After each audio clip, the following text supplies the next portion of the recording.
manter o nosso horário aqui, começando aqui 19h16. A ideia é a gente fazer esse bate-papo em 1 horinha, tá? A ideia é ser bem pontual, bem direto aí nos pontos. A nossa estrutura aqui vai ser um bate-papo. No final, um tempo para vocês responder algumas perguntas de vocês da plateia virtual. Então, para isso, quem tiver perguntas para que a gente solte aqui para os convidados, eu vou pedir que façam pelo chat, colocando o hashtag e a pergunta. Fica mais fácil de eu encontrar aqui as perguntas no chat. Então, querem perguntar se tem emprego lá na BioBreyer? Coloca um hashtag, tem emprego na BioBreyer para mim? Então, coloquem lá, dessa forma eu consigo selecionar as perguntas e repassar para os dois convidados. Então, novamente, obrigado pela presença de todos. Quero agradecer imensamente a presença do Carlos Breyer, graduado, mestrado, com graduação, mestrado e doutorado em biotecnologia, com 2 pós-docs, um pós-doc em biodiversidade e um pós-doc em biotecnologia farmacêutica. Desde 2007, à frente da BioBreyer, é uma parceria entre a USP e a Unesp, um projeto temático da FAPESP. Muito obrigado aí pela presença, Breyer. Espero que vocês aproveitem bastante o que o Breyer vai estar conversando com a gente. O nosso outro convidado é o William Kopp, graduado em biotecnologia. Kopp está aí? Esqueci de perguntar. William Kopp? Cadê você, William Kopp? Presente. Agora. William Kopp está aí, graduado em biotecnologia, com doutorado em biotech, pós-doc em engenharia de bioprocessos. Desde 2016, à frente da Kopp Technologies, que também foi um projeto de doutorado e um projeto de pós-doc dele, que virou essa empresa, essa startup de biotecnologia. E estamos aí, então, para conversar um pouquinho com vocês. Muito obrigado, Kopp, muito obrigado, Breyer. E para a gente começar, eu gostaria que o Breyer se apresentasse aí um pouquinho, falando um pouco da BioBreyer, falando um pouquinho de você. Primeiramente, Luciano, muito obrigado pelo convite. Fico muito feliz em estar aqui participando desse bate-papo. Você foi nosso professor, meu e do William, lá na UNESC. Eu não queria falar isso, mas tudo bem. Há 5 anos atrás, 5 anos atrás,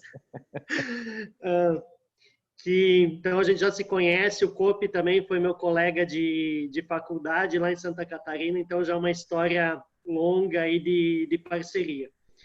Então, falar um pouquinho para vocês, gente, de como também agradecer todo mundo que está presente, o professor Adalberto, que foi meu supervisor de pós-doc, que está lá da Inglaterra, está acompanhando a gente aqui. Então, a gente tem um público internacional aí prestigiando. Muito legal. Então, gente, a BioBreyer, ela surgiu com uma vontade que eu tenho desde a graduação de transformar alguma coisa que a gente fazia na universidade como em negócio propriamente dito. Então, eu acabei fazendo meu mestrado e meu doutorado em uma área bem de ciência básica, então totalmente ciência básica. Então a gente não tinha muito essa ideia de empreendedorismo dentro da ciência básica que a gente trabalhava, mas ela nos serviu de base para tudo que a gente vem fazendo. Aí no meu pós-doutorado acabou surgindo um projeto coordenado pelo professor Adalberto e também pelo meu orientador de doutorado, o professor Marcos, que objetivou o desenvolvimento de novas gerações do medicamento asparaginase, que é uma enzima utilizada no tratamento de leucemia. Então, a gente teve uma série de problemas com esse medicamento no Brasil e no mundo também, né? Ele tem dá uma série de efeitos adversos ao paciente. Então, existe uma necessidade mundial de novas versões desse medicamento. E aqui no Brasil, a gente não tem produção nacional desse medicamento, e além disso a gente teve algumas crises de abastecimento. A partir disso, então, surgiu esse projeto financiado pela FAPESP, que objetivou desenvolver novas versões desse medicamento. Dentre os resultados obtidos, resultou numa enzima com umas características bem interessantes, que ela é menos, os dados demonstram que ela é menos agressiva ao paciente. A partir disso, então eu estava como pós-doc nesse projeto, surgiu a ideia, por que não mandamos um PIP-FAPESP?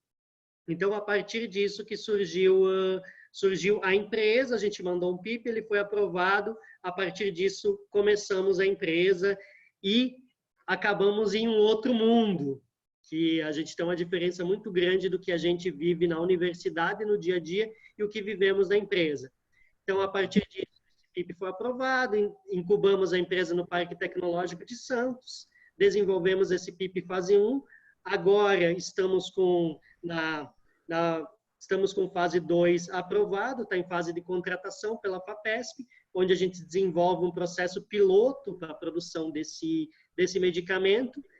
E também começamos com outras atuações na empresa, prestamos serviços na área de desenvolvimento de bioprocessos e purificação de biomoléculas. Muitos projetos a gente faz em colaboração com o COP, né? A maior parte deles é em colaboração com o COP.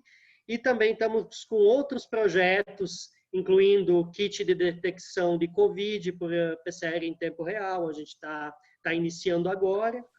E temos mais alguns projetos na área farmacêutica que estão em início. Então, das nossas ações é mais ou menos isso. Show de bola. Já podemos ter uma noção aí de como que as startups de biotech surgem, né? Onde elas surgem, onde que está o núcleo duro aí da formação das biotechs. William Kopp, é com você, meu amigo. Olá, boa noite, todo mundo me ouvindo? Sim. Perfeito. Boa noite a todos. É um grande prazer estar aqui, né, compartilhando de algumas experiências, esse bate-papo. Prazer maior ainda por estar com um colega, o Carlos, um professor, hoje amigo, Luciano. Então é um grande prazer, agradeço muito pela oportunidade. Bom, falar um pouquinho aí rapidamente sobre a nossa empresa, COP Technologies. Ela é uma empresa que tem uma história muito parecida com a BioBrayer. Ela é uma empresa que surgiu da universidade, nós somos uma spin-off da Universidade Federal de São Carlos, né? E a empresa ela surgiu a partir de um conjunto de tecnologias que eu desenvolvi durante o meu doutorado direto na UFSCar. E depois continuei desenvolvendo ao longo do meu pós-doc, né? Esse estudo originou patentes que foram um ponto de partida para a abertura da empresa em 2016. Então, nós somos uma empresa que tem como objetivo resolver um dos principais problemas da indústria de biotecnologia, que é a purificação. Então, nós somos especialistas em purificação de produtos biotecnológicos. Nós começamos trazendo para o mercado materiais magnéticos para a purificação de bioprodutos, e logo nós observamos que havia uma carência pelo produto e o processo mais clássico dentro da purificação, que é a cromatografia. Então, toda a tecnologia relacionada a colunas e resinas cromatográficas industriais para a purificação de bioprodutos é importada, né? Era importada, melhor dizendo. Então, aproveitando essa oportunidade, nós começamos a desenvolver resinas e colunas cromatográficas para aplicações industriais. Hoje, o maior portfólio da América Latina desses produtos é nosso. Nós temos mais de 66 produtos no nosso portfólio. E agora, que a empresa já está estruturada, né, nós estamos indo além, nós estamos desenvolvendo ferramentas para desenvolvimento rápido e de baixo custo de processos de purificação. Então, para quem é da biotecnologia, da engenharia química, nós estamos desenvolvendo modelos fenomenológicos, ferramentas de inteligência artificial, ferramentas de screening, para reduzir o tempo e o custo do desenvolvimento de um processo de purificação de proteínas, que tem um custo gigantesco para a indústria como um todo. Então, Essa é a novidade que nós estamos trabalhando para trazer para o mercado nesse momento. Bom, acho que é isso. Muito obrigado mais uma vez, professor. Obrigado. Belas apresentações aí de início, tanto da BioBreyer quanto da Coop Technologies. Bom, pegando o gancho aí do que eles colocaram, né, da estrutura que eles montaram, tanto quanto como se formou a BioBreyer, ou a BioBreyer, como se formou a Coop Technologies, nós conseguimos observar o seguinte, que a estrutura para se montar, para se validar uma startup ou um projeto para se virar negócio de biotecnologia, ela tem que estar muito azeitada, né, galera? Então, a minha pergunta aí, e levando em consideração o título do nosso bate-papo, esse desafio de estrutura, né? Se isso é um desafio, né? De estrutura de equipamentos, enfim. Essa estrutura, ela pode ser compartilhada, né? Vocês estão falando que vocês compartilham projetos, vocês estão com projetos juntos. Isso é para facilitar algumas coisas? O que vocês têm a dizer com relação à estrutura compartilhada de laboratórios, enfim, de estrutura para se montar uma startup de biotech? Fique à vontade, Breyer, pode iniciar. Bom, Luciano, eu acho que esse é um dos principais desafios que as empresas de biotecnologia elas têm. Nós necessitamos de muito os equipamentos que se necessita para o desenvolvimento de processos na área de biotecnologia, eles são extremamente caros. Que a gente pode comentar aqui no meu exemplo e do William também, por exemplo, um cromatógrafo que nós precisamos usar para a purificação de uma enzima é um equipamento extremamente caro. Dificilmente uma empresa, quando ela está começando do zero, ela consegue ir lá e comprar, vou comprar um bioreator, vou comprar um cromatógrafo, vou comprar uma centrífuga aqui. Parece um equipamento tão simples quando a gente pensa, mas é um equipamento que é extremamente caro para se ter na estrutura. Então, é um desafio grande essa parte de você ter os equipamentos disponíveis.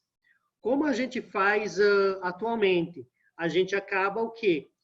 Usando muito dos equipamentos que tem nas estruturas da universidade.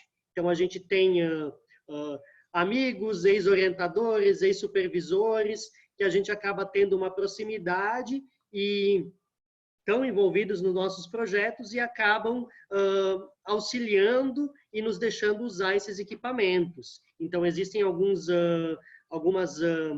legislações na universidade que elas permitem algum tipo de compartilhamento desses equipamentos, mas muitas vezes elas são também bastante burocráticas. Muitas vezes a gente utiliza um equipamento, tem um equipamento próprio que a gente conseguiu comprar e está na empresa, mas a gente tem outros equipamentos no laboratório de um professor colaborador, e depois outro em outro laboratório de professor colaborador, e a gente acaba fazendo esse intercâmbio, trabalhando um pouquinho em cada estrutura. Com o tempo, a gente até consegue montar, com a ajuda da FAPESP, que a gente fala que a FAPESP ela é uma mãe para nós, né? Que ela acaba sendo nossa principal financiadora, a gente acaba conseguindo comprar alguns equipamentos, mas mesmo assim ainda não é o suficiente para o desenvolvimento de um projeto complexo. Então, o que a gente vem conversando muito com outras empresas, e a gente a BioBreyer já está em uma iniciativa desse tipo, é a criação de hubs de inovação, que tem como objetivo o quê? Várias empresas se juntarem, por exemplo, 10 empresas se juntarem com projetos que têm afinidade e terem uma estrutura comum. Então, esse é um projeto... A formação de hubs. A formação de hubs. Então, que facilitaria muito essa parte. Então, o hub, onde várias empresas utilizam a mesma estrutura. Que, por exemplo, muitas vezes, no nosso caso, a gente necessita de um bioreator. Mas nós não vamos usar o bioreator todos os dias, 7 vezes na semana.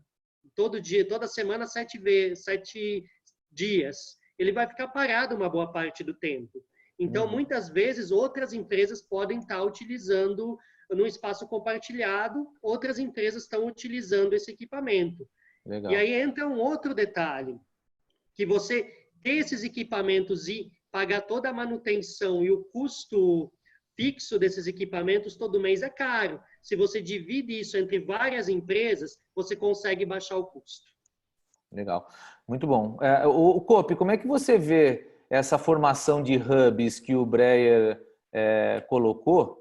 Na verdade, eu vejo isso como uma solução para esse desafio da falta de estrutura, de infraestrutura. Na verdade, nós não temos falta de infraestrutura, né? A infraestrutura está aí no Brasil como um todo. A gente dá o exemplo da FAPESP, mas nós temos FINEP, que injetou muito dinheiro, a FAPESP aqui, CNPq, os outros órgãos de fomentos estaduais, CAPES, com a parte de recursos humanos. A gente tem uma infraestrutura no Brasil que não deixa a desejar, vamos dizer assim. Mas acredito que ela está um pouco pulverizada, né? Então, essa formação de hub entre as empresas de biotech, junto com outros atores, eu queria que você comentasse isso um pouquinho também. Então, eu concordo plenamente com as colocações aí do Carlos. Quem participou aí da sua apresentação na semana passada, né, viu que é uma tendência e é também essencial que as startups de biotecnologia desenvolvam processos e produtos mais rapidamente a um custo menor. E você participar de um hub vem diretamente nesse sentido, porque você vai ter uma estrutura compartilhada com equipamentos que já estão ali, porque até para importar um equipamento, às vezes você leva 4 meses para conseguir ter um equipamento operacionalizado aqui no Brasil. Então, você consegue acelerar esse desenvolvimento, fazer coisas muito mais rápido e muito mais barato. Eu não digo que é uma tendência, eu não digo que é simplesmente uma tendência, eu digo que é essencial para a competitividade de uma indústria de biotecnologia, porque a gente vê nos lugares onde essa indústria está se desenvolvendo, onde tem uma geração de biotecnologias muito acelerada, muito acentuada, que esses hubs eles estão presentes. São cofinanciados por entidades públicas e privadas, então, geralmente são parcerias público-privadas, e eles dão muito certo. E aqui no Brasil a gente não tem isso. Então, quer dizer, na minha opinião, essa visão de uma incubadora de empresas, seja uma incubadora de biotecnologia, uma incubadora de uma empresa de TI, ela é um pouco ultrapassada. Hoje a gente tem que trabalhar, sim, com essas ideias de hubs, compartilhamento de tecnologia, compartilhamento de competências. Você perguntou por que a gente trabalha junto, né, Breia? A gente trabalha junto porque nós temos competências complementares. Então, a gente junto consegue desenvolver coisas mais rapidamente, com custo menor, dividir custos e com um grau de novidade melhor, produtos melhores, mais rapidamente. Então, essa é a ideia, não só compartilhar uma estrutura, mas também compartilhar competências, custos e visão no mercado. Então, acho que gostei muito da sua pergunta, eu acho isso essencial do meu ponto de vista. Muito bom. Eu vou aproveitar aqui uma pergunta que foi feita pelo Adalberto. Eu vou quebrar um pouco o protocolo. Eu falei que a gente ia fazer, mas ela casa muito bem aqui, né? Onde será montado esse hub de biotech? Então, vocês querem responder? Onde que seria montado esse hub? No meu ver, é um hub que não precisa ser ele montado, ele está aí. Né? É você fazer as conexões e ter as conexões entre os atores desse hub para que eles se conversem, que tenha uma comunicação mais efetiva. Né? Eu acredito isso. É isso mesmo? Exato. Eu vou comentar então um pouquinho aqui rapidamente da ideia. Esse hub de biotech, a gente está num projeto de desenvolver esse hub em São Paulo, no espaço do State, para ele se chamar BioState. Nem sei se eu posso estar falando isso, mas ele vai ser nesse espaço novo que está sendo construído em São Paulo. Então, que é um espaço, provavelmente, a maioria das pessoas aqui está participando já viu em algum momento o projeto. Então, é um galpão antigo que foi construído um hub de inovação em São Paulo. Então, a ideia é utilizar, vai ter uma parte desse local que vai ser utilizada para montar um hub de biotecnologia. Então, Na Vila Leopoldina. Na Vila Leopoldina, isso mesmo. Isso mesmo. Aí a ideia é que várias empresas utilizem um laboratório compartilhado com o máximo de equipamentos disponíveis para pesquisa e desenvolvimento. Legal. Muito bom. Pegando ainda esse gancho aí do Hub, eu tenho mais duas perguntas aqui, mas eu vou deixar mais para o final essas duas perguntas. Mas pegando ainda, porque uma delas está com um link aí que eu quero fazer. Mas pegando ainda esse link, esse bonde aí do Hub, né? O Hub ele é formado por vários atores, as empresas de biotech, governo, empresas multinacionais, enfim, mas a academia, né? A academia ela tem que estar presente de forma muito efetiva nesse Hub, porque é uma questão, vocês já disseram na fala de vocês como que surgem as empresas de biotech no Brasil, né? A grande maioria, né? Surge dentro da academia, né? Como que a academia, dentro da estrutura que ela tem hoje,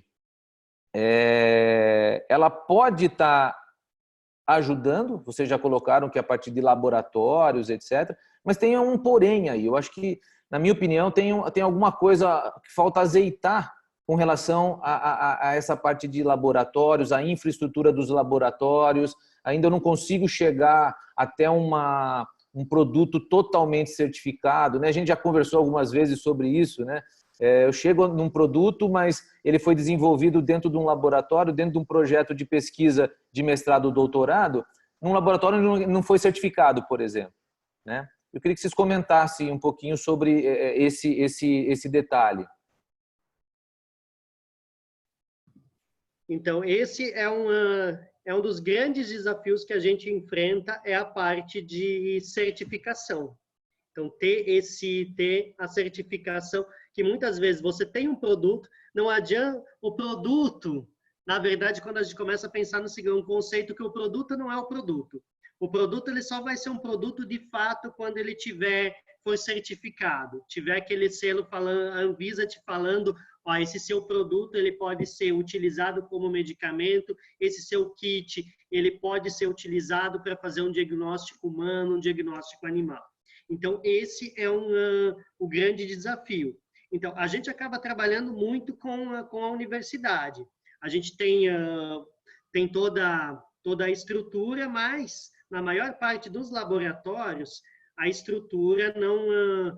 raras as exceções, as estruturas da universidade elas são feitas para P&D, para pesquisa e desenvolvimento inicial, muitas vezes até ciência básica, né? Então, a ideia que você, muitas vezes, precisa de locais que já estejam em boas práticas ou de laboratório ou de produção, que te permitem fazer um lote piloto.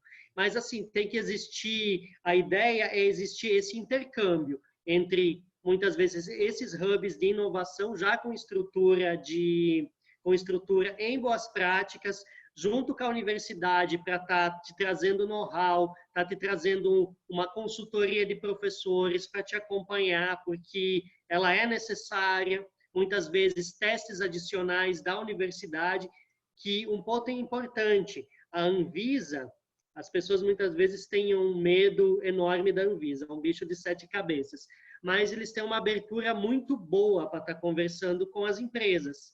Então, eles têm um canal aberto para se conversar diretamente com a Anvisa e eles auxiliam no desenvolvimento das inovações.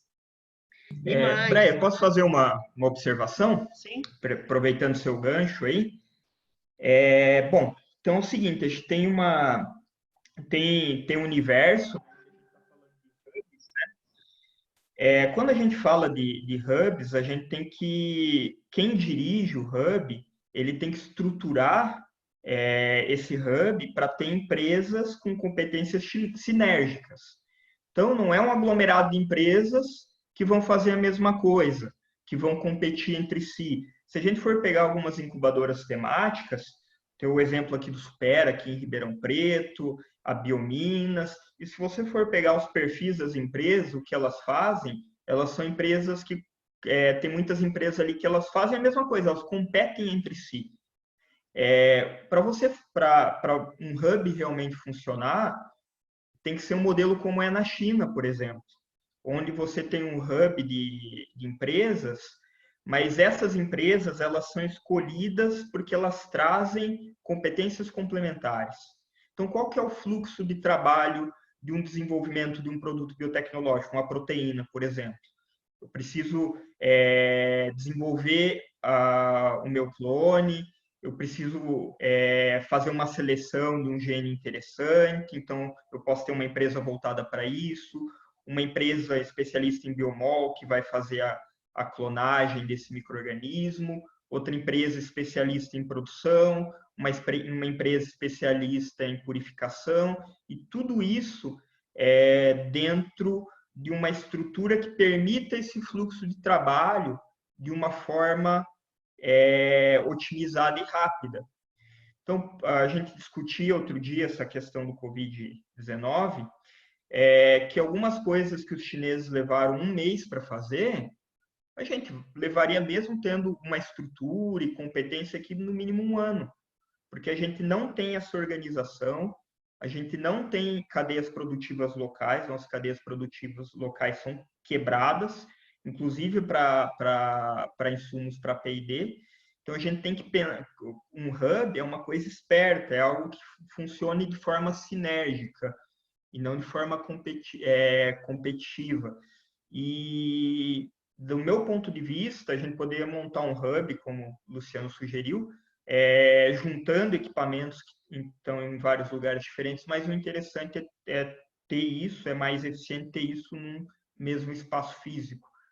Eu acredito também, se a gente buscar aí, depois, vou soltar aqui o meu achar, o meu acreditar, para vocês discutirem, para vocês passarem aí a percepção do empresário com relação a isso, mas a gente está falando, a gente focou aí mais no hub, né? O hub vai facilitar a infraestrutura, o hub vai facilitar todas essas interações, vai trazer demandas para os atores dentro desse hub para se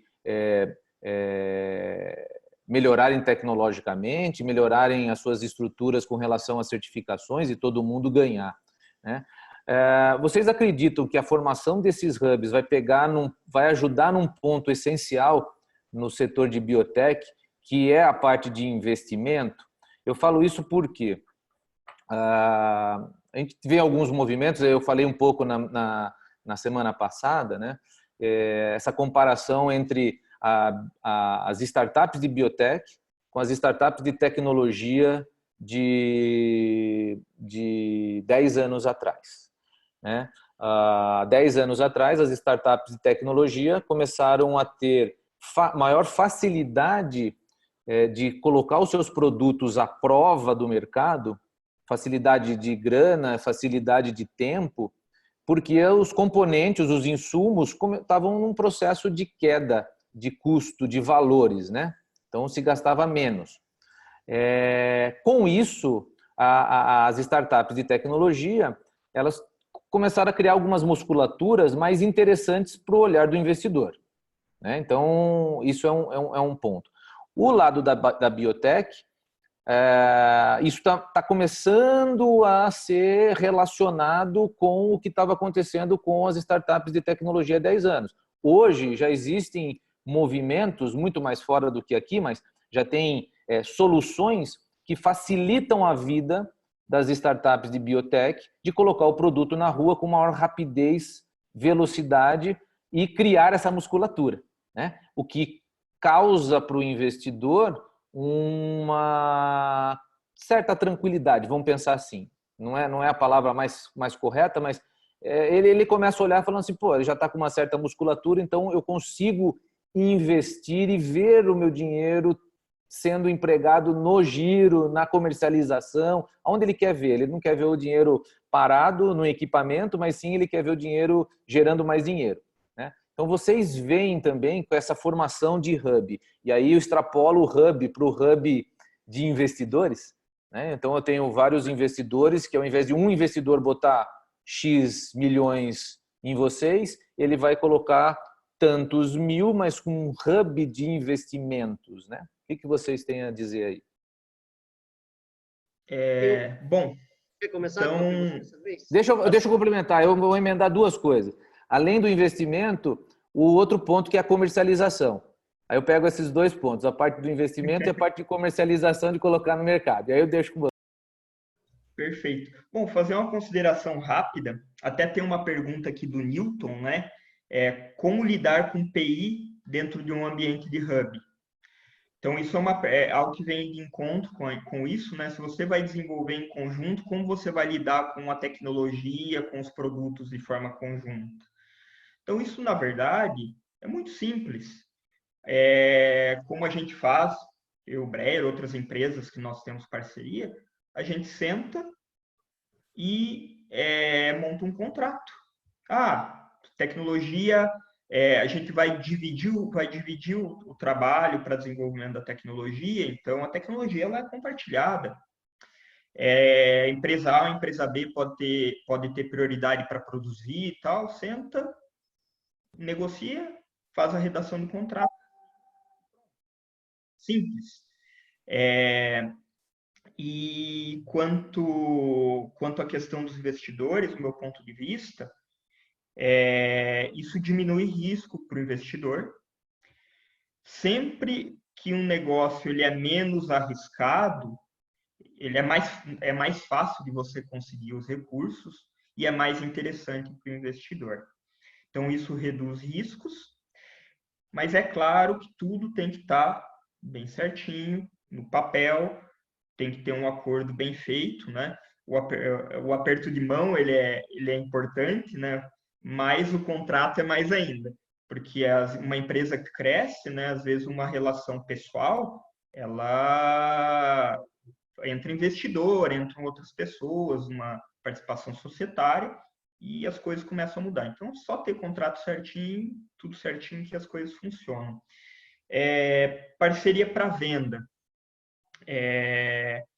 Um dos principais problemas de uma empresa de biotecnologia é a venda, seja de produto ou de serviço. Então, assim, para você conseguir colocar um produto no mercado, vender, ter tração de venda, você tem que ter uma equipe de venda, um parceiro de venda. Equipe de venda é caro. Então, às vezes, você está dentro de um hub, dentro de uma parceria, dentro de uma ideia temática, também é possível vender produtos e serviços de forma conjunta. Então, com custo de venda reduzido. Então, tudo isso é muito bom. Ninguém cresce sozinho, biotecnologia é muito cara. Lá fora, não sei como vai ficar agora, mas a gente fala investimento nos Estados Unidos, investimento na Europa. A Europa estava com juro negativo até pouco tempo atrás. Então, a ideia de você tirar dinheiro de um investimento, de um título de público, por exemplo, para colocar numa empresa, ela é muito mais factível. Aqui a gente já tem uma realidade um pouco diferente. Então, você conseguir dinheiro para criar uma empresa de biotecnologia não é fácil, mas se você juntar forças para ter tração de venda, para desenvolver mais rápido, para dividir custos de desenvolvimento, do meu ponto de vista, você consegue ir mais longe, mais rápido e é mais interessante para um eventual investidor. Legal, Copy. Breyer. Então, seguindo um pouquinho na linha do que o Copy falou, essa ideia, hoje a gente, essa ideia de hub começou nossa conversa e amarrou aqui de uma forma interessante.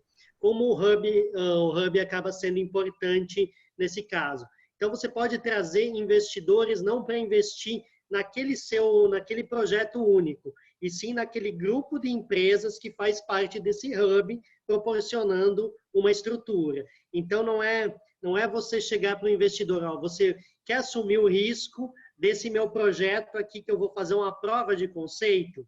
O risco é muito grande, a maior parte dos investidores, eles não vão querer colocar o dinheiro numa ideia tão inicial. Você ter esses hubs para você fazer sua prova de conceito, depois que você tem uma prova de conceito feita, um protótipo bem elaborado, preciso escalonar isso, aí sim você consegue muitas vezes sair desse hub e ir para uma estrutura própria e aí sim pleitear um investimento de grande porte de um investidor, que muitas vezes você pode estar pleiteando um smart money, onde essa pessoa já vai ser um especialista em mercado e te ajudar na comercialização, que é o nosso, que a gente comenta isso muito com o William, que é o nosso a grande dificuldade que muitas vezes nós temos. A gente faz a parte de P&D, desenvolve protótipo, testa, mas e a parte de vendas? E a gente tem que vender também. Essa parte de vendas, muitas vezes, acaba sendo deixada, não é de lado, mas não é especialidade, não é a nossa especialidade, não é a especialidade do empreendedor de biotecnologia, muitas vezes. Então, muitas empresas de biotecnologia acabam não dando tão certo por não ter essa capacidade perfeita de venda, que é a parte mais importante de todo esse ciclo, é chegar e conseguir chegar ao consumidor final. Então, são uma série de...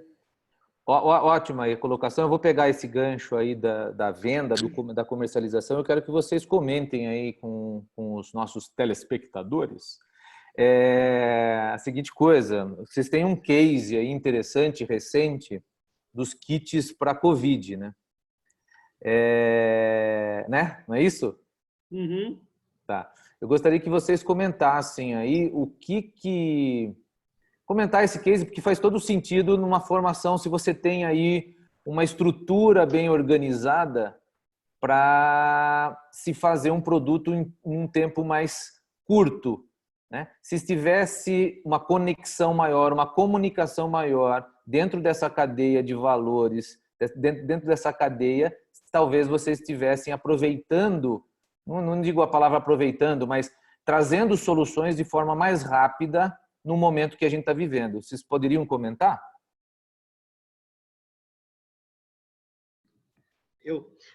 Então, a gente teve um case bastante interessante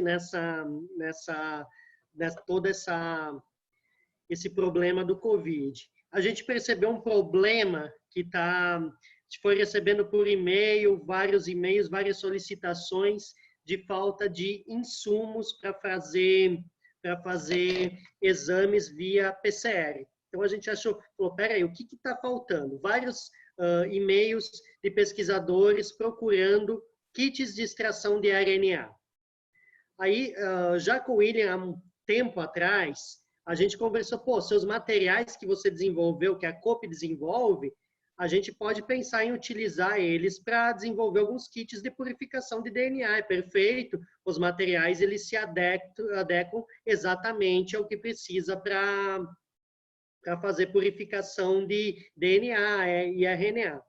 Então, a gente pensou rapidamente num projeto, vimos o que nós precisávamos, falou, a gente consegue desenvolver rápido essa iniciativa. Só que batemos em alguns reagentes que a gente não consegue comprar em tempo hábil. Então, praticamente, inviabilizou o projeto a curto prazo, porque nós não conseguimos comprar alguns reagentes que são essenciais para esse kit funcionar.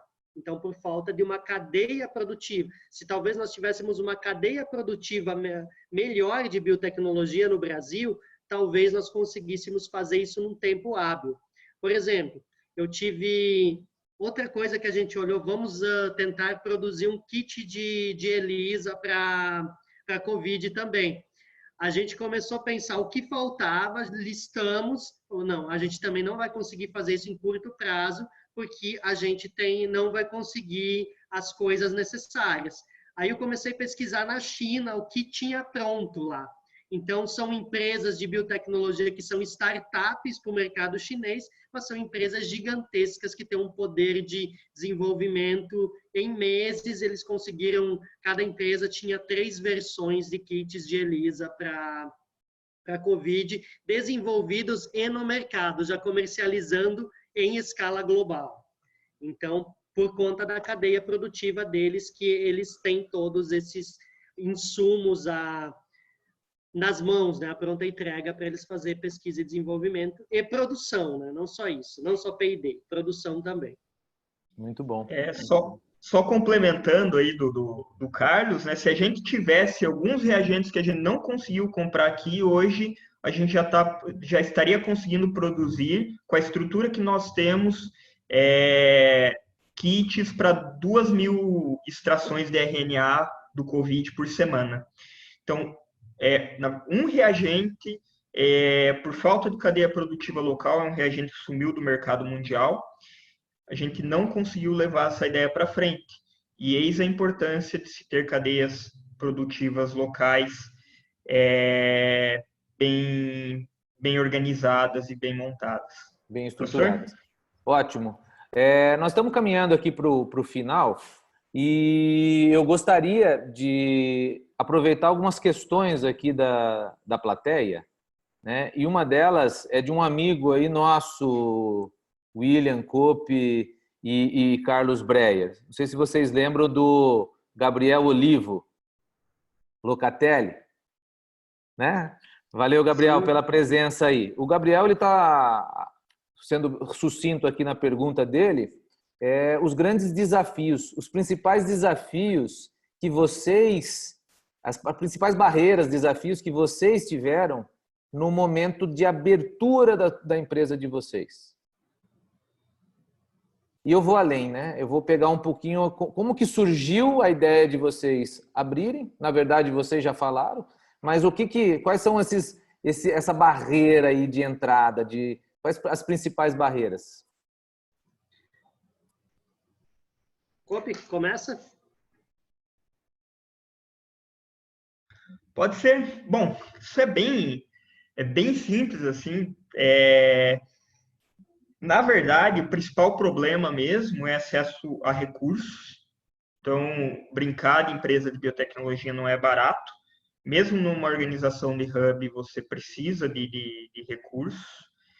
Então, a gente tem a FAPESP aqui no estado de São Paulo, que ajuda muito nisso, mas mesmo assim, é necessário mais recursos, então a dificuldade de conseguir recursos.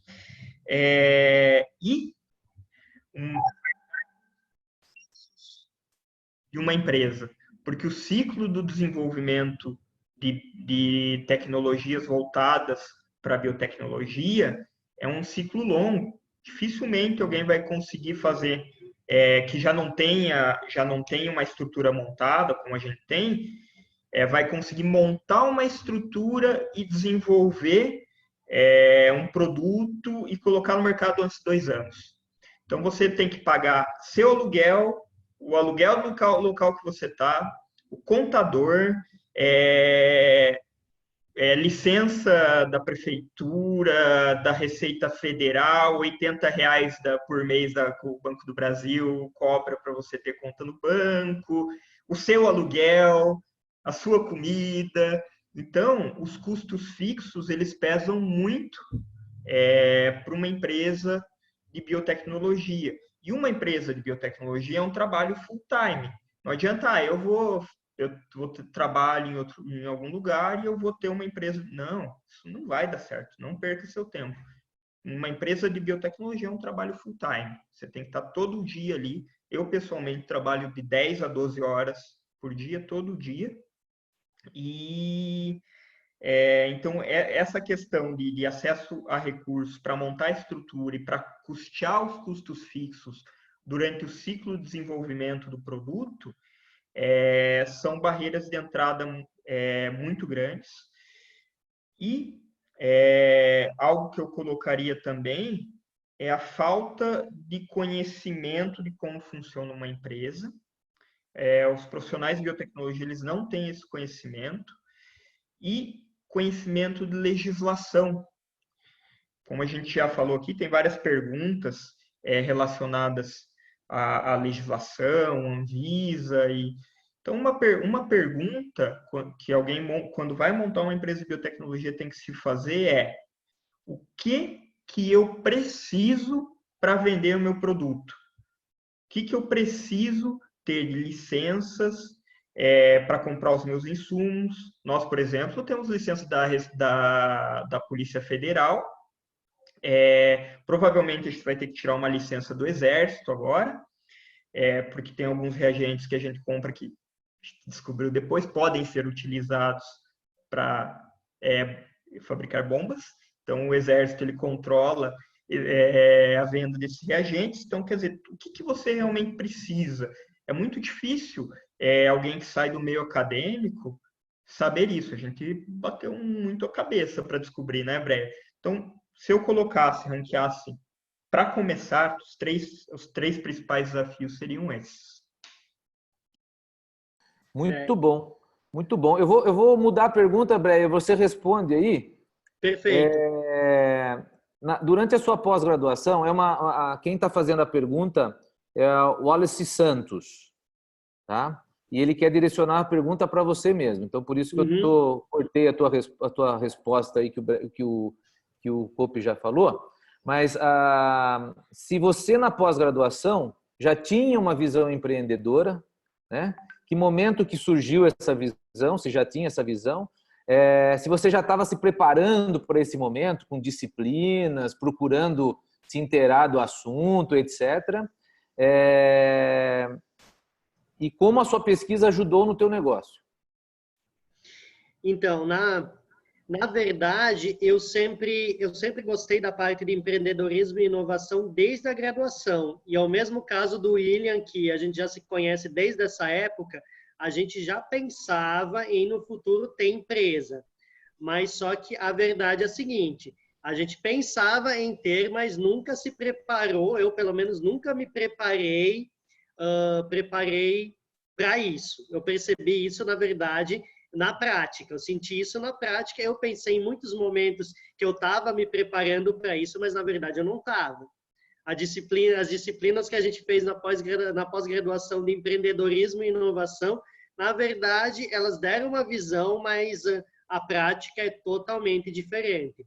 Mas isso é uma coisa que eu sinto que falta muito nas universidades, os programas, principalmente de pós-graduação, terem disciplinas de empreendedorismo e inovação, para muitas vezes levarem os alunos a terem a iniciativa de pegar o que eles têm como pesquisa e transformarem em um negócio. Que você vê boas pesquisas acabarem sendo engavetadas no final do doutorado, no final do pós-doc, porque a pessoa acaba, vou fazer outra coisa, vou para outro laboratório, e o que daria, muitas vezes, poderia ser uma boa iniciativa empresarial, acaba se perdendo.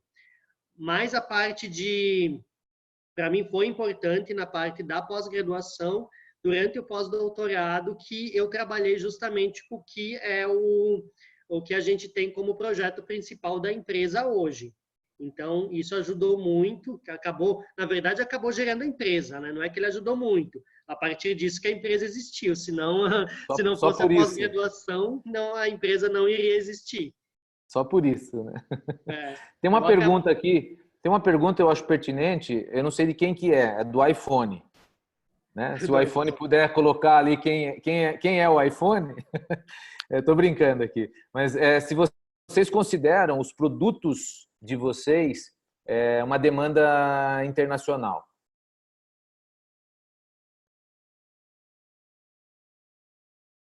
Posso começar, Breia? Bom, então... Só cortando. É de uma colega de vocês lá da UNESC de Videira, chama Vera Pissaia. Hoje ela está na Áustria. Na Áustria? Está na Áustria. Legal, Vera, obrigado. Legal, hein? Obrigado aí pela pergunta, Vera, muito pertinente também. Então, assim, bom, essa é uma pergunta muito complexa.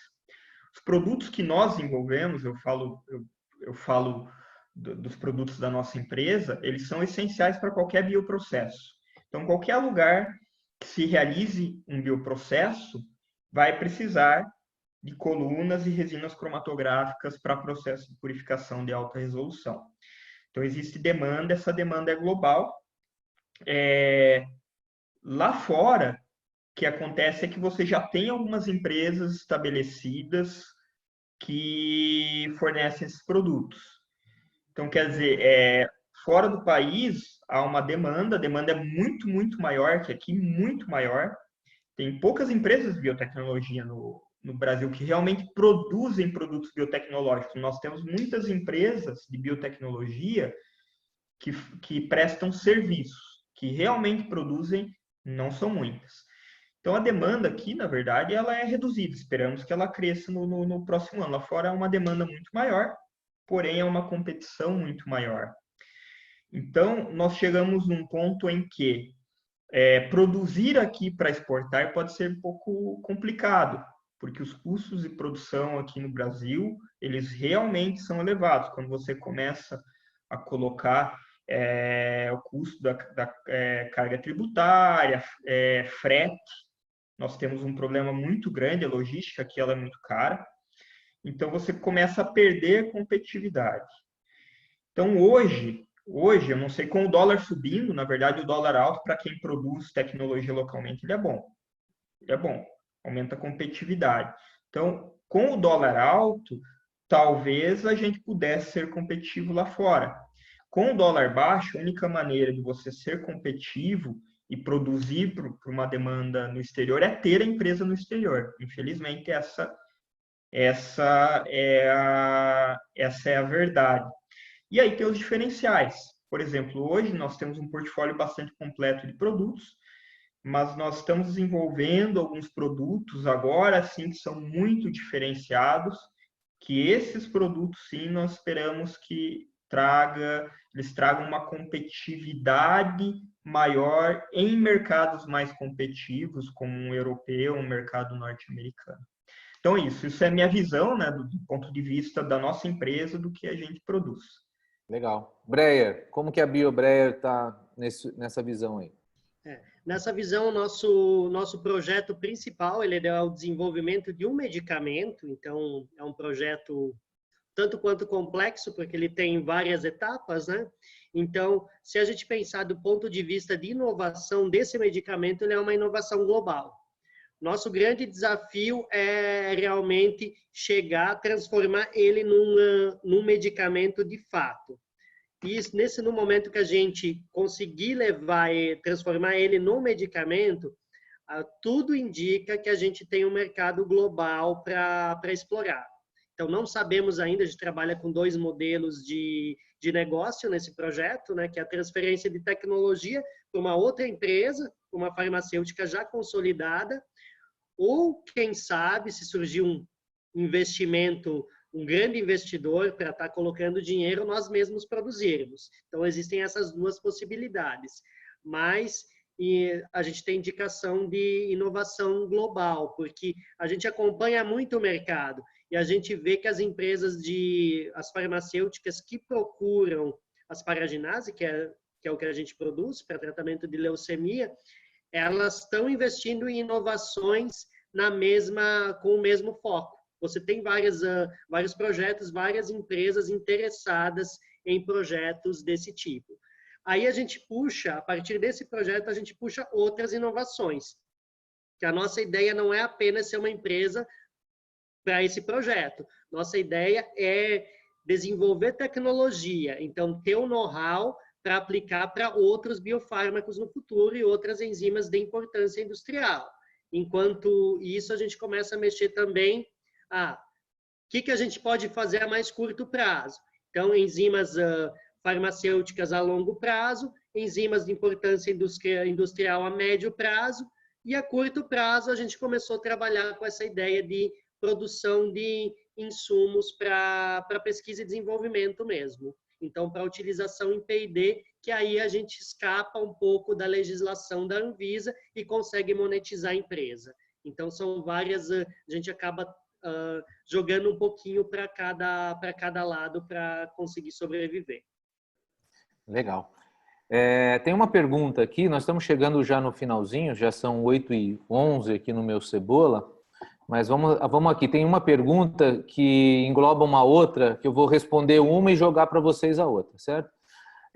Eu queria que vocês comentassem sobre os editais de subvenção econômica e a importância deles para o desenvolvimento da empresa e dos produtos, né? Ao mesmo tempo, queria saber da experiência de vocês com os editais. Bom, e tem uma outra aqui que vem logo anterior, essa é da Fabiana, e a anterior é como a FAPESP vê esse uso de equipamento na universidade pela empresa que tem projeto PIP. Eu vou deixar essa última para vocês, que já tem projeto PIP, tá? E com relação à pergunta da Fabiana, a importância dos editais de subvenção para a área de biotech, ela é essencial, principalmente pelo volume de dinheiro que envolve algumas coisas algumas áreas dentro da biotecnologia.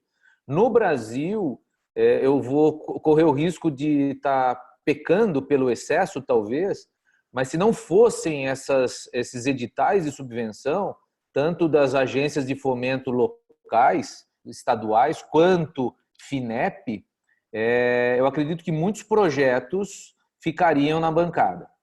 Nós já temos muitos projetos ficando na bancada por alguma uma falta, pela nossa história, vamos dizer assim, história da nossa academia, mas se não fossem ainda esses editais de subvenção, muito mais projetos importantíssimos e interessantíssimos, como esses dois que nós estamos vendo aqui, eles seriam mais um projeto de doutorado finalizado e colocado na prateleira ou na gaveta, mais um projeto de pós-doc, onde as pessoas vão para fora com dinheiro público e trazem para o Brasil um artigo científico, mas nesse caso não. Além disso, trouxe empresas onde está gerando divisas para o Brasil, onde está gerando empregos, né, e outras coisas mais, e fomentando ainda mais a área de biotech. Bom, a experiência que nós temos experiência com relação a esses editais, tanto o Breyer quanto o COPE, eles têm projetos aprovados com editais de subvenção. Eu já aprovei projetos de subvenção no passado, trabalho com escrita e aprovação de projetos de subvenção, FAPESP, FINEP, etc. Tá? Respondendo a Fabiana. E aí a pergunta que eu deixo para os dois, como que a FAPESP vê, então, esse uso compartilhado de equipamentos da universidade com as empresas, pelo projeto PIP? Então, isso acaba sendo uma grande ajuda para nós. A FAPESP ela tem uma abertura interessante para a gente utilizar a estrutura das universidades, mas a gente enfrenta uma parte de burocracia pesada por conta de fechar os convênios com a universidade.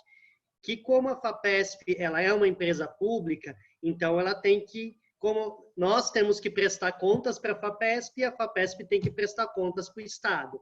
Então existe um rito bem burocrático com relação a isso, né? Então hoje existem basicamente duas formas que a FAPESP permite a colaboração entre startup e universidade, que é o quê? A forma número 1 é você fazer um co-desenvolvimento com a universidade. Então, você firma um contrato de co-desenvolvimento, onde toda a propriedade intelectual gerada, ela vai pertencer a você e à universidade. Então, vocês dividem as patentes que forem geradas durante o projeto. Então, só que, nesse caso, você não pode fazer pagamentos com o projeto à universidade. O pagamento é a divisão da propriedade intelectual. Já na forma número 2, que é um pouco menos burocrática, mas mais ou menos burocrática. É difícil até dizer porque também é bem burocrática. Você simplesmente compra a utilização de equipamentos e estrutura da universidade. Então, a universidade, você faz um contrato com a universidade, onde você vai utilizar por determinadas horas um equipamento. Então, você assina um contrato com a universidade e paga pela utilização. No caso da FAPESP, ela é um contrato de serviços de terceiro. Então, você compra a utilização desse serviço. É tranquilo, mas a parte de contratação, ela acaba, esse primeiro momento de contratação e a burocracia com a universidade, ela é um pouco complicada. A gente está tentando fazer umas iniciativas para achar uma maneira de fazer uma contratação mais rápida desses serviços, porque esses contratos com a universidade acabam durando... O contrato desse passa por várias comissões e demora uns 2 meses para ser firmado. E 2 meses para uma empresa é um tempo bem precioso para a gente sobreviver, principalmente, né? Perfeito. Então, perfeito. mas é bem possível. A FAPESP não tem problema com relação à utilização.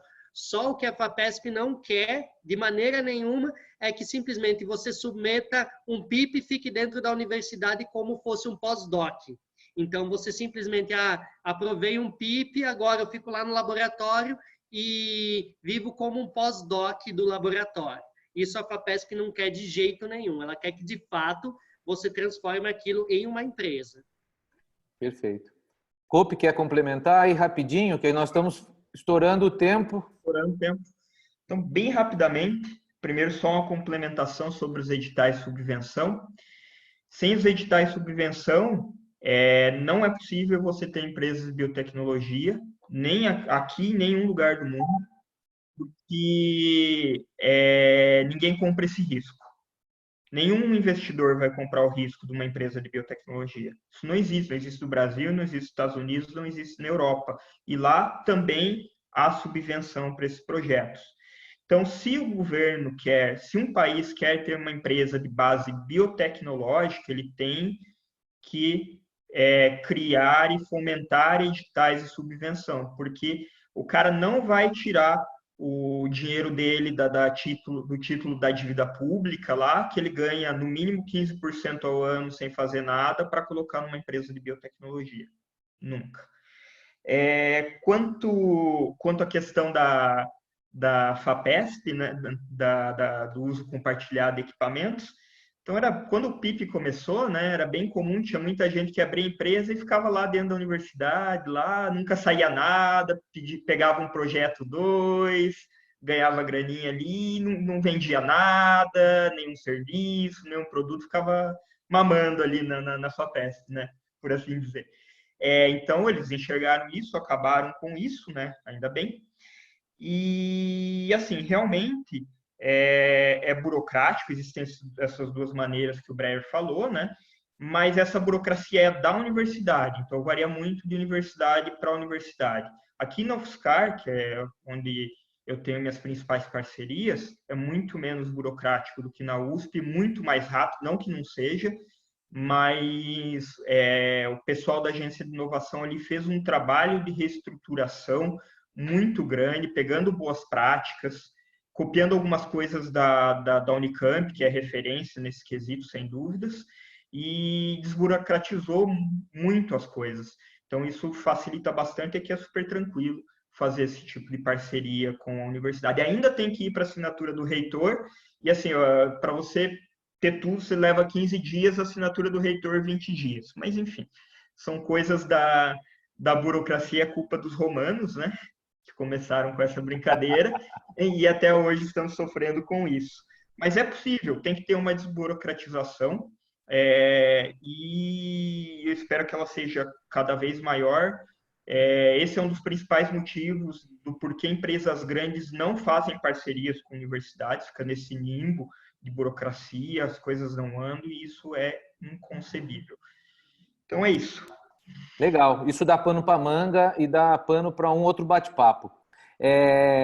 Bom, galera, a gente está chegando no finalzinho, vou fazer um jabazinho aqui no final e vou passar tivemos várias perguntas, infelizmente não dá para a gente responder todas agora, mas eu prometo que a gente vai pegar todas essas perguntas e vai compilar todas elas num e-mail geral para todo mundo aí que participou desse bate-papo, com as respostas, tá? Eu gostei aqui de uma pergunta, que não é uma pergunta, é uma colocação do Newton. Ele disse o seguinte, deixa eu pegar aqui que eu achei sensacional. É isso aí, Newton, tem que ser dessa forma mesmo. Pessoas, alguém da USP ou região, estou buscando sócios. Mandem mensagem no privado. É isso aí, Newton, é isso aí. Bom, eu agradeço muito a presença de vocês. Informo que agradeço novamente a presença do Cope, a presença do Breyer, sensacional, muito obrigado. Lembrar vocês lá na salinha, lá na UNOESC, em Videira, né? Naquele frio desgraçado, né? E vendo vocês agora é uma satisfação enorme a gente estar podendo trocar essa sala, esse bate-papo aqui. O que eu ia falar? Bom, eu vou passar para vocês, vou compartilhar a tela aqui de uma avaliação. Eu quero que em uma palavra, todo mundo acho que está com o celular aí, né? É uma ferramenta chamada Mentimeter. Não sei se vocês conhecem essa ferramenta. Todo mundo está vendo aí? Vocês estão vendo aí? Está vendo aí, Breyer e Cope? Agora sim. Beleza. Então, vocês entrem aí nessa página aí, pelo celular ou por onde vocês estão assistindo, www.mente.com. Coloca esse código 974311 e em uma palavra você vai dizer para a gente a tua sensação com relação a esse bate-papo que nós fizemos. Tá? Enquanto vocês estão aí na briga tecnológica para a abertura do Mentimeter, eu vou fazendo o jabá aqui para a gente não perder tempo. Né? Então, novamente, gostaria de agradecer a presença de todos vocês que estão aqui. Nós faremos outros nesse mesmo formato, lógico que sempre a gente pensando em melhorias. Então, no final aqui também eu vou estar mandando para vocês um formulário. Se vocês puderem responder esse formulário por e-mail, depois eu vou mandar, vai ajudar bastante, sugerindo temas, sugerindo empresas, participantes para a gente conversar aqui. Nós, da biotecnologia, nós acreditamos muito que está faltando, a gente está com uma ansiedade por falta de informações. Eu senti muito isso semana passada, vim conversando com o Breyer e com o Cope com relação a isso. As pessoas, os pesquisadores, os professores, o mercado sente falta dessa junção, desse hub, né, Breyer, né, Cope? Desse hub não fisicamente falando, mas um hub mais de mentalidades, né? Da gente como um mindset de colaboração dentro da biotecnologia. Isso que vai fazer, acho que com todo mundo saia ganhando aí nesse ganha-ganha de investimento, ganha-ganha de infraestrutura, ganha-ganha de comercial, de plataforma, de novas ideias, etc. Tá bom? Então vejam aí, ó, nós temos inspiração, esclarecedor. Muito legal. Legal, né? Vocês conheciam essa ferramenta? É muito interessante essa ferramenta. Motivação, informativo e por aí vai. Topzera, exponencial, fantástico, maravilhoso, prático, legal, eficiente, inovador, provocador, gratificante, atualidade, sucinto. É isso aí, galera. Muito obrigado pela presença de todos vocês. Obrigado novamente, Cope. Obrigado, Breyer. Deixo com vocês a última palavra e eu não falo mais. E até a próxima. Acompanhem a gente nas redes sociais que os próximos bate-papos eu vou estar colocando nas redes sociais, tanto do Facebook, Luciana Vallone Bueno no Facebook, no LinkedIn, Luciana Vallone Bueno no LinkedIn, Instagram, tem o Protagonista Empreendedor no Instagram. A gente faz essa divulgação desses eventos que a gente está encabeçando aí. Tá bom? Muito obrigado e deixo as últimas palavras para Cope e Breyer. Primeiramente, Luciano, obrigado pela oportunidade de falar um pouco aqui. Valeu também, Cope, aí por mais uma vez a gente estar junto aí nessas discussões de biotecnologia que a gente tem praticamente 2 a 3 vezes na semana, né? Conversando alguma coisa. E o que eu queria deixar de mensagem, minha última mensagem aqui, é que a gente tem que aproveitar as oportunidades da biotecnologia. Eu acho que está cheio de oportunidades aí no mercado. Eu acho que outra coisa que a gente tem que tentar fazer é tentar trazer pessoas que tenham problemas para serem resolvidos com biotecnologia. Muitas vezes tá faltando esse encontro entre quem tem a solução e quem tem problemas a resolver. Eu acho que na biotecnologia aqui no Brasil a gente precisa achar uma forma de ligar essas duas personas, que a biotecnologia tem muito a crescer ainda. Show de bola. Então, bom, queria agradecer também, né, a oportunidade. É sempre um prazer tá conversando, discutindo biotecnologia, discutindo ciência, né? Agora, em momentos como esse que a gente vê realmente a importância da ciência, de uma indústria de base tecnológica. Então, é um grande prazer. Preferia estar pessoalmente, tomando uma cervejinha, né? Essas discussões sempre vão melhor com uma cervejinha. Mas mesmo assim eu estava tomando um café aqui, então tá muito prazeroso. E complementando a fala aí do Breyer, né? A gente vive um momento difícil. Nós, como empresa, estamos revendo nossos modelos de negócio. Todas as empresas estão revendo os modelos de negócio. Todas as crises trazem problemas, mas também trazem oportunidades. Com uma coisa bem simples para a gente, por exemplo, essa alta do dólar aumentou a nossa competitividade.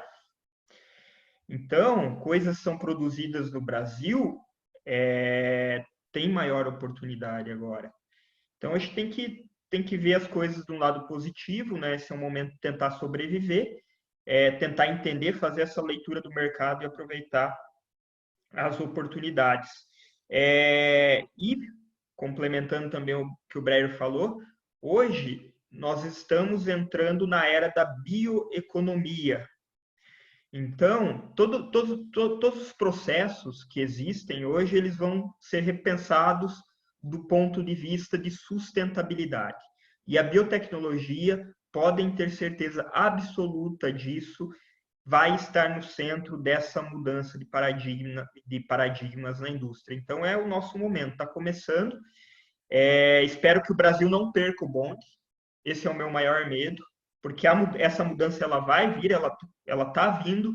Tem muita gente repensando a economia de um ponto de vista da sustentabilidade. Então, esse momento ele está aí. Só espero que nós tenhamos aqui no Brasil políticas públicas inteligentes que enxerguem isso, porque senão a gente vai perder o bonde e vai ficar cada vez mais para trás. Isso aí. Grande prazer. Obrigado. E última palavrinha, não desperdice a crise ou as crises, porque elas estão atrás dessas crises, estão as grandes oportunidades. Um beijo no coração de todo mundo. Muito obrigado. Prazer, professor Adalberto. Espero conhecê-lo pessoalmente, viu? E obrigado a todos aí. Tem vários amigos aí participando. Pessoal de Videira em peso aí. Tem muita gente de Santa Catarina, seus fãs aí, viu? Bereia e Cope. Um grande abração. E até a próxima. Acompanhe a gente aí. Um abraço. Valeu.